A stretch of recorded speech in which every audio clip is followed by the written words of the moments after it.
आपसे कि मुकेश सहनी अब महागठबंधन में आ गए हैं और आरजेडी वो पार्टी जो पप्पू यादव को एक पूर्णिया सीट नहीं दे रही थी, कांग्रेस को 9 से ज़्यादा सीट देने के लिए तैयार नहीं थी, खूब तमाम बातचीत हुई तब जाके 9 सीट दिया।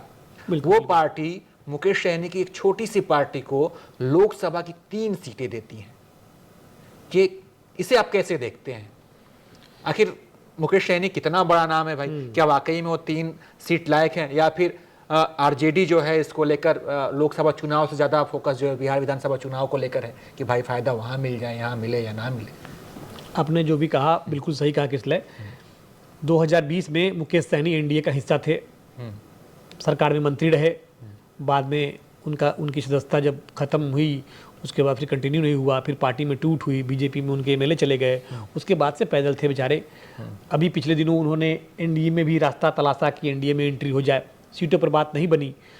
अब फाइनली अभी कुछ देर पहले ही उन्होंने महागठबंधन से नाता जोड़ लिया है और उनको तेजस्वी यादव ने प्रेस कॉन्फ्रेंस में बाकायदा 3 सीटें दी है। गोपालगंज की सीट दी है, पूर्वी चंपारण की सीट दी है और झंझारपुर की सीट दी है। बिल्कुल सही कहा आपने कि कांग्रेस को 9 सीटों के लिए आरजेडी ने पानी पिला दिया, पप्पू यादव की पूर्णिया सीट को छोड़ने को तैयार नहीं है, तो मुकेश सहनी के लिए 3 सीटें आखिर इतनी आसानी से कैसे मान गए? आखिर क्या हुआ, ऐसा क्या हुआ? गोपालगंज से सीट भी दे दी। गोपालगंज सुरक्षित सीट है और लालू यादव का अग्रणी जिला भी है।